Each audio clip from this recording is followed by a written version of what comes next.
One sunny afternoon, Jerry the mouse was so hungry that his tummy rumbled like a tiny drum. He had not found a single crumb of cheese all day.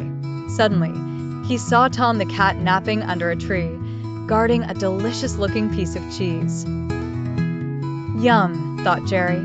He tiptoed silently, but Tom's ear twitched. With a swift swoosh, Tom pounced.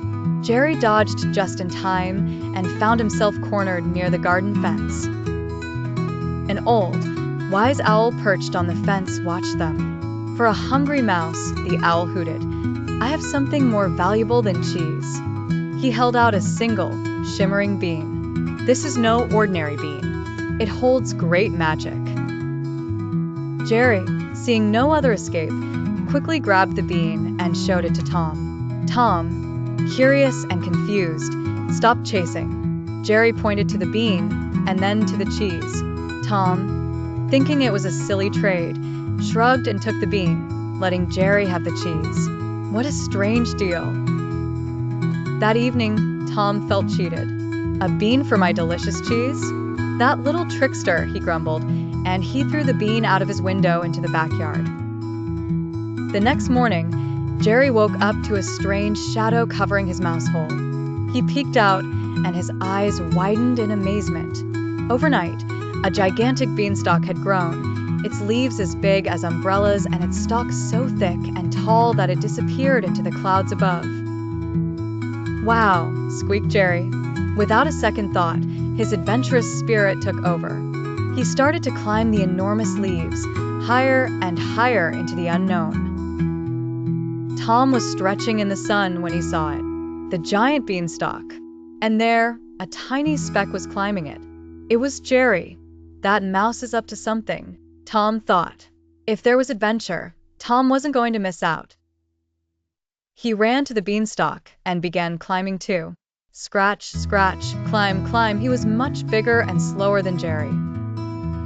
After a long climb, Jerry finally pushed through the soft, fluffy clouds. He couldn't believe his eyes. He was in a magical land made of clouds.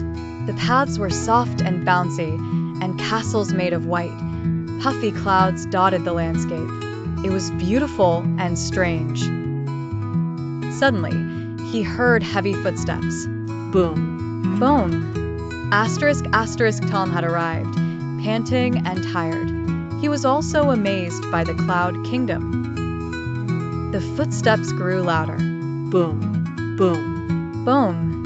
Asterisk, asterisk, from behind a cloud castle, a giant appeared. But he wasn't scary looking, he was quirky. He had one big blue eye and one small green eye, and he was muttering to himself, "Oh, where did I put my singing teapot? I can't have my morning tea without its lovely tunes." Tom and Jerry quickly hid behind a giant fluffy mushroom, their hearts pounding. The giant sniffed the air.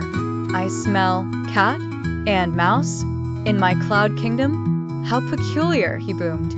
Tom and Jerry held their breath, afraid to make a sound. The giant shrugged and walked away, still searching for his teapot. As soon as the giant was gone, Jerry's curiosity got the better of him.